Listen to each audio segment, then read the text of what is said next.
So I was sent the script. I knew about the book, of course. And then I got talking with Chloé about her vision for the project. And I was really intrigued. Obviously, Hamlet, it's one of the great stories, and this new dimension into the material via the biographies, via the kind of, I guess, the inner workings of their relationship, really fascinated me. The Elizabethan period is a wonderful period also for music. There's some amazing music from that period, which is some of my favorite sort of classical music. So for me, it was a bit of a no-brainer, honestly, yeah.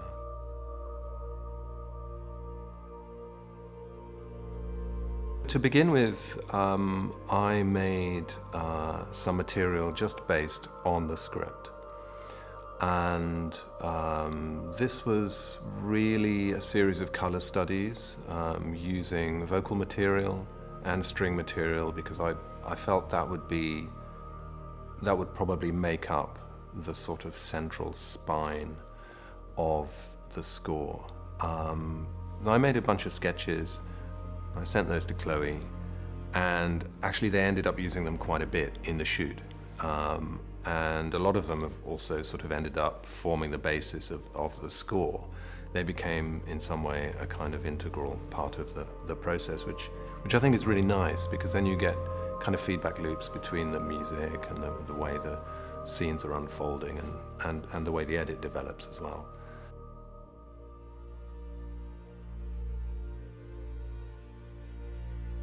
So I think those original things that I made, I think Chloé used them as kind of mood setters, really, to kind of get a sense of the emotional texture in a broad way for the scenes and the way things would play.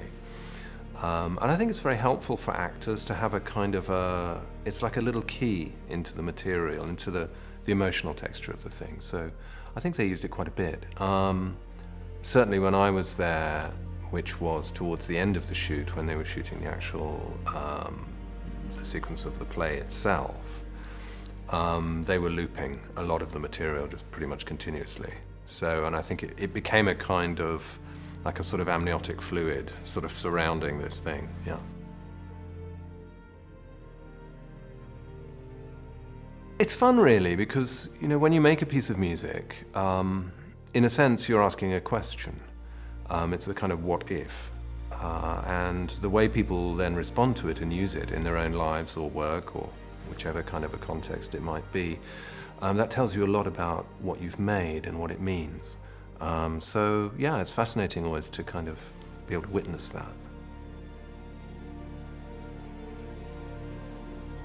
The score is built around, I guess, a kind of a Renaissance DNA. So Elizabethan kind of musical DNA. That's both in terms of the instrumentation and in terms of the way the harmonic language unfolds. So there are kind of principles from Elizabethan music, which is to do with voice leading and counterpoint, and in a way sort of nerdy things that most people don't care about, but you experience them in a way subliminally, So it's not like I'm pastiching Elizabethan music, but I am using principles from it. So just to kind of evoke the period in that way. And then in terms of instruments, it's an orchestral score, but a big part of it is vocal material. And the vocal material is used quite abstractly in a way, in a sort of coloristic way, to evoke sensation. The film is full of incredible sort of haptic experience, right? It's very sensory, the whole way the film works, and I wanted to kind of emphasize that as much as possible, to kind of lean into the kind of experiential aspect.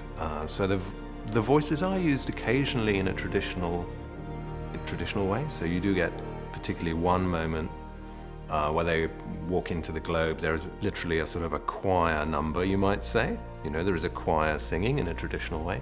But a lot of the time, the vocal material is quite abstract, yeah.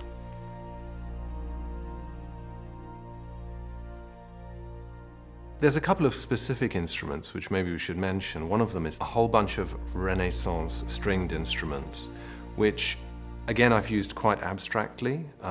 We did some recording sessions quite early in the process and made these, what are they really?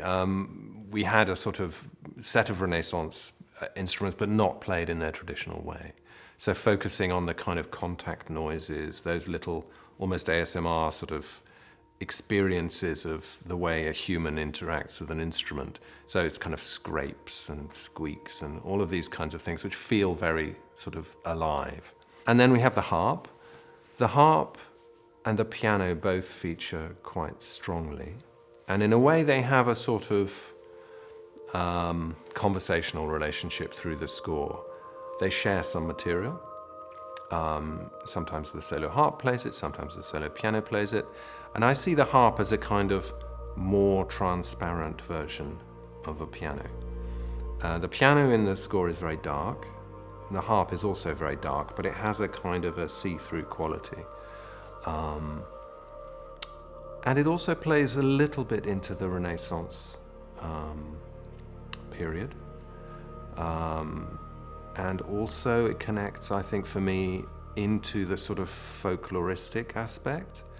There is a kind of a sort of earth magic, folklore, sort of witchy quality in the film generally, which I think is really special.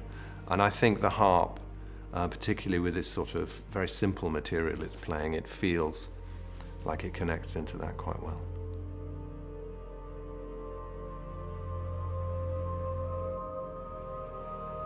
Yeah, the emotionality of the film is I think one of its, most outstanding things. I think generally the film is extraordinary, but I think in the feeling dimension is where it's really exceptional. I mean, it's an amazing piece of work. In terms of how the music relates to that, particularly with material which is very emotional. We're talking about the death of a child and, a very complex and challenging relationship. And, these are really big topics. And I think one has to be very careful with music in that situation.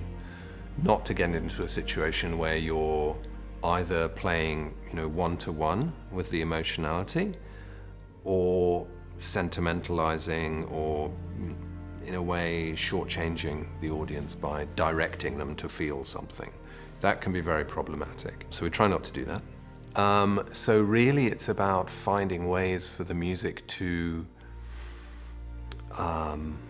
lift up the material in some way or kind of illuminate it in a way, but without us feeling that we're being directed in some way as viewers. So it's an experimental process, You have ideas, let's try this. No, that's terrible. Let's try this. So it's a kind of iterative process, yeah.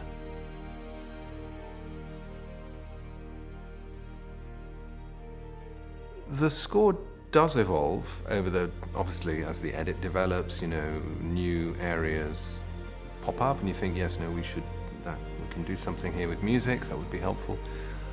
In terms of the colors and the basic themes, I'm working with the colors and basic themes I wrote from the script originally, essentially.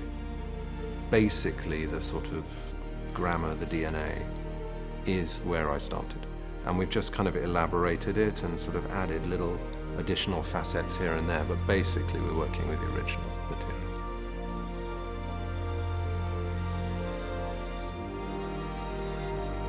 Towards the end of the movie, we have a pre-existing piece of mine, which was originally written for a record called The Blue Notebooks.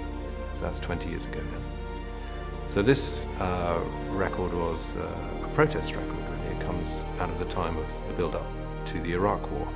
So I wrote this piece on the nature of daylight, and it's found its way in a kind of, in a way which I wasn't expecting, into a lot of other work. It's been choreographed and various filmmakers have used it. And Chloé has been planning to use this, and they played it on set, and it became sort of part of the texture of the movie. I was, in a way, expecting to write a cue at that point, and in fact I did. And there was a lot of sort of back and forth. Should we use the original? Should we use On the Nature of Daylight, or should we use the material? The material I'd written. And ultimately, Chloé sent me a 20-minute voice note on why we should use On the Nature of Daylight, which I found totally persuasive. So I'm like, okay.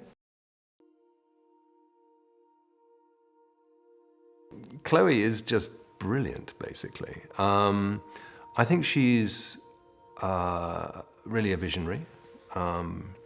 She has an extraordinary sort of interior vision of how this material should land, how it should all work. She's also very musical. But what I really appreciate about her is that she will also sort of let her collaborators do their best, which is really a trick, isn't it? Having people, she's got amazing people working on this film, and, rather than sort of trying to control everything all the time, actually allow people to bring stuff, which is just, it's just such a joy to work with her. I mean, she's just brilliant. What do you see?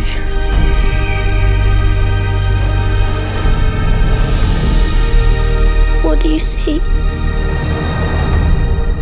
You will